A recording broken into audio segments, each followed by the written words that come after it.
Ассалаумағалейкум достар.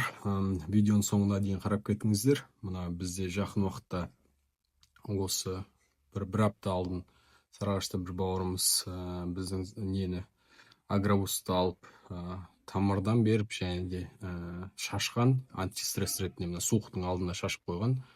Соны результаты керемет. Сізге отзывты саламыз мына жерде.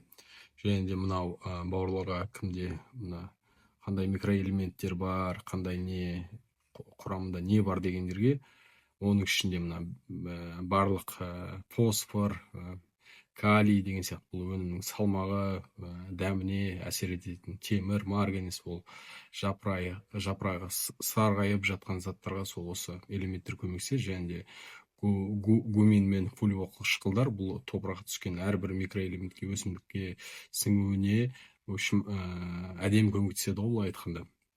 Сондықтан бізде қазір енді басталады, адамдар жазады.